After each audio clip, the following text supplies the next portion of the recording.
Bismillahirrahmanirrahim. Assalamu alaikum students. My name is Abdurrahman and I'm teaching you biology. Students, in this session we are going to continue about the sexual reproduction in animals.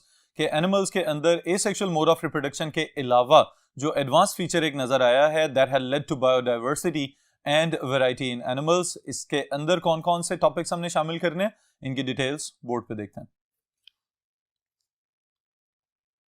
Ji students, in this session we are going to discuss about the sexual reproduction in animals.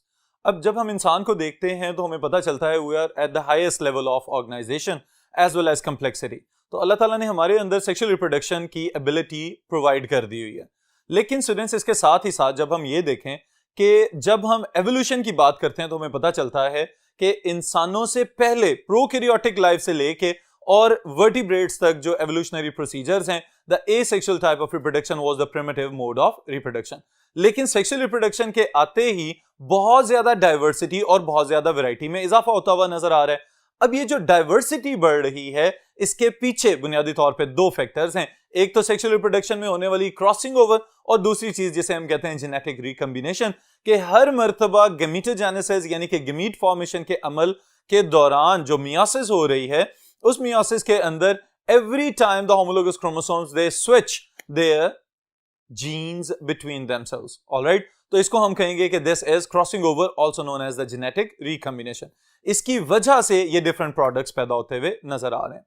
फिर इसके अलावा जो important चीजें हमने यहाँ पे शामिल करनी है इस टॉपिक के अंदर, one of them is the gametogenesis itself, यानी how the sexual reproduction is dependent on the gamete formation. तो इसके लिहाज से भी अगर हम समझना चाहें तो हमें पता चलता है कि पुराने जानदारों के अंदर एक ही तरह के गमीट्स प्रोड्यूस किए जाते थे. What are gametes? अब इस चीज को भी अंडरस्टैंड कर लें students. All the higher living organism, specially animals की अगर हम बात कर रहे हैं यहाँ पे, तो दे आर डिप्लॉयड. ऑलराइट, अब अगर डिप्लॉयड इंडिविजुअल्स हैं या बॉडीज हैं और इन्हीं का क्रोमोसोम नंबर अगर रिटेन करके रखना है तो अल्लाह ताला ने ये सलाहियत दे दी हुई है कि every time they will produce gametes and the gametes will have half the number of chromosomes. इनके अंदर क्रोमोसोम्स की तादाद रिड्यूस हो जाती है, आधे तक चली जाती है और फिर उसके बाद डिफरेंट पेरेंट्स से गमीट्स आके कंबाइन करते हैं और उस फ्यूजन या फर्टिलाइजेशन की वजह से the total number of chromosome is restored. Alright, तो ये वाली एक इंपॉर्टेंट प्रॉपर्टी जो हमें नजर आ रही है, इसके पीछे सिग्निफिकेंस किस चीज की है? गमीटोजेनेसिस की. अब अगर तो एक ही तरह के गमीट्स किसी जानदार में पैदा हो रहे हैं तो उसको हम कहेंगे इट इज आइसोगेमस और आइसोगेमीट प्रोड्यूसिंग ऑर्गेनिज्म. ऑलराइट, और अगर कोई जानदार हमें इस तरह का नजर आता है कि जिसमें एक से ज्यादा मुख्तलिफ मॉर्फोलॉजी वाले गमीट्स पैदा हो रहे हैं तो उसको हम कहेंगे इट इज हेट्रोगेमिटिक और हेट्रोगैमस. ऑलराइट स्टूडेंट्स, तो ये टर्म्स समझने से ताल्लुक रखती हैं. स्पेशली अगर हम ह्यूमंस की बात करें तो यू बेटर अंडरस्टैंड कि हमारे पास sperms, the male gametes, they are entirely different morphologically as compare to the female gamete. फिर इसके साथ ही साथ जब हम और डेप्थ में देखते हैं तो हमें पता चलता है the male gametes are mostly motile gametes, हरकत करके जाना टुवर्ड्स द फीमेल गमीट ये मेल गमीट्स के हिस्से में आया हुआ है थ्रू द एवोल्यूशनरी प्रोसेसेस. लेकिन female gametes they are always sessile, they do not move from one place to another in search of the male gametes. Alright students, तो this is about the gametogenesis. फिर इसके बाद जो next point हमने discuss करना है it is the differentiation of sexes, यानी कि मुख्तलिफ जेंडर्स का मौजूद होना मुख्तलिफ जानदारों के अंदर. तो यहां पे भी ये बात समझने से ताल्लुक रखती है कि अगर हम लोअर ऑर्गेनिजम्स या लेस डेवलप्ड ऑर्गेनिजम्स की बात करते हैं तो वहां पे हमें हर्मेफ्रोडिटिक कंडीशन नजर आती है कि some of the organisms they have male as well as the female reproductive structures present within the same body.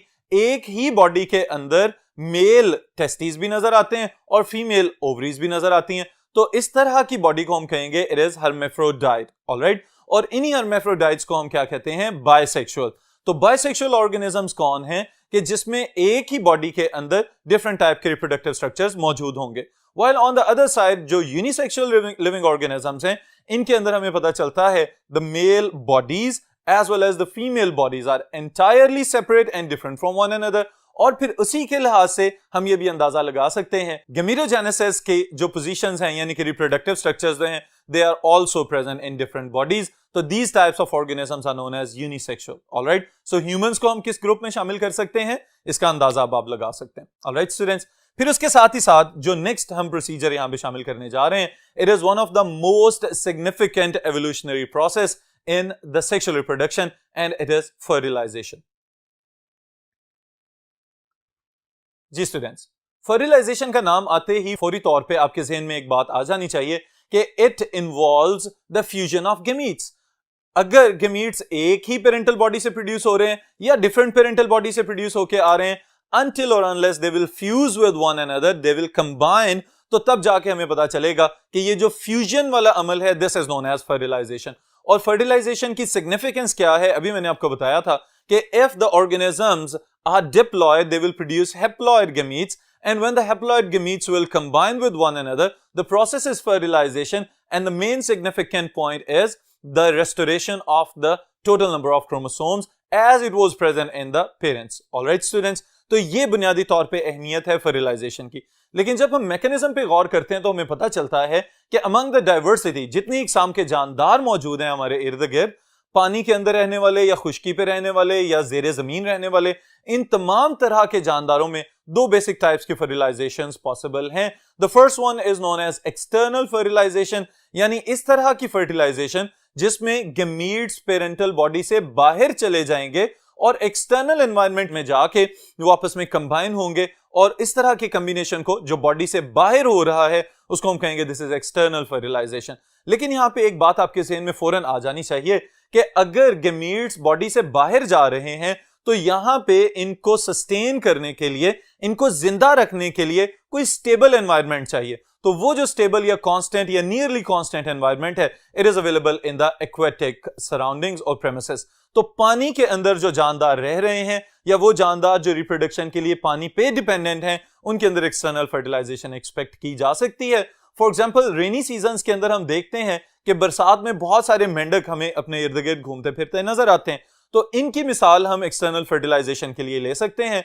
The females they lay eggs in water, पानी के अंदर एग्स उसी तरह से प्रोड्यूस कर देते हैं क्योंकि शेल्ड एग्स नहीं है ये, तो उन एग्स को फर्टिलाइज करने के लिए the mails they just shade there gametes inside the water, पानी के अंदर उसी तरह से स्पर्म्स फैला देते हैं और फिर रेंडमली जो मेल गमीट फीमेल गमीट के साथ जाके कंबाइन कर जाए, it results in the further development of the offspring, जिसको हम कहते हैं मेटामॉर्फोसिस, कि पहले वही जो एक जाइगोट बना फिर वो अल्टीमेटली टेडपोल और then it will grow up into an adult frog. तो these frogs or the amphibians, they are the products of external fertilization। मछलियों में भी हमें यही तरह की फर्टिलाइजेशन नजर आ सकती है। देन स्टूडेंट्स, उसके बाद अगर हम नेक्स्ट टाइप की बात करें तो it is internal fertilisation. Internal fertilisation बुनियादी तौर पे एक मॉडिफिकेशन है when the organisms they move from aquatic to the terrestrial organism, terrestrial environment।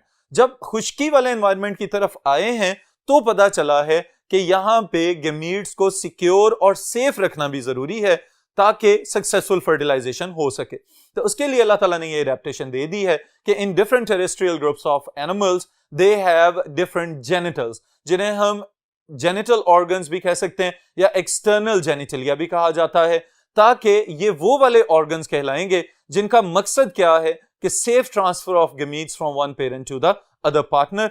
तो बुनियादी तौर पे ये जो लॉजिंग इन वाला मैकेनिज्म है कि to drop the gametes, specially the male gametes within the female reproductive tract, उसके लिए एक्सटर्नल जेनिटल्स जो हैं these are in support. Alright, और इस तरह की रिप्रोडक्शन या इस तरह की फर्टिलाइजेशन जिसमें हमें मेल गमीट और फीमेल गमीट को बॉडी के अंदर जाके कंबाइन करवाने के लिए फैसिलिटेट करना पड़े, this is known as internal fertilisation. Alright students, फिर फर्टिलाइजेशन के बाद जो अल्टीमेट हैचिंग आउट या बर्थ मैकेनिज्म्स हैं, उसके लिहाज से हमने एनिमल्स को तीन बड़े ग्रुप्स में डिवाइड किया हुआ है। The first one are oviparous animals. अब ओवी की टर्म आते ही आपके ज़हन में फौरी तौर पे आ जाना चाहिए कि बुनियादी तौर पे ये वो एनिमल्स कहलाएंगे कि जो अंडे देते हैं और फिर उसके बाद इन अंडों को इंक्यूबेट किया जाता है एक स्पेसिफिक ड्यूरेशन के लिए, और फिर कहीं जाके इन शेल्स में से बेबीज या इनके चिक्स वगैरह हैच आउट होते हुए नजर आते हैं। स्पेशली रेप्टाइल्स और बर्ड्स के अंदर ये वाला फीचर हमें नजर आता है कि इनके अंदर एमनियोटिक एग्स वगैरह मौजूद हैं और शेल्ड एग्स मौजूद हैं, और जब इनका एक स्पेसिफिक दौरानिया गुजर जाए उसके बाद इन अंडों में से इनके बच्चे निकल आते हैं। These animals are known as oviparous animals. Alright students, the next group is viviparous. अब विविपेरस का लफ्जी मतलब ये है कि जिंदा की पैदाइश। ऑलराइट, तो जिंदा को किस तरह से पैदा किया जा सकता है, उसके लिए बेहतरीन मिसाल है mammals themselves। These are the animals in which the developing embryo it develops inside the bodies of the mothers, mostly females की बात हो रही है। तो अगर मदर्स की बॉडी के अंदर यूट्रस में ये डेवलप हो रहे हैं तो वहां पे इनको किस चीज के जरिए नरिश किया जाता है? थ्रू प्लेसेंटा, वहीं से एक्सचेंज ऑफ मटेरियल्स और वेस्ट प्रोडक्ट्स वगैरह चलता रहता है और मदर्स जो हैं वो नरिश करती हैं एक स्पेसिफिक ड्यूरेशन के लिए and then they are delivered और hatched out from the bodies of the mothers. तो इस तरह का जो ग्रुप है एनिमल्स का जो डायरेक्टली बच्चे पैदा कर रहे हैं उनको हम कहेंगे these are the viviparous animals. Then is the last group and kind of strange group जिनको हम कहते हैं ओवोविविपेरस ग्रुप ऑफ एनिमल्स। इसी तरह इसको ओवोवाइविपेरस भी कहा जाता है कुछ जगहों पे। तो ये जो ओवोविविपेरस ग्रुप ऑफ एनिमल्स है स्टूडेंट्स, अब it is a combination of the previous to conditions.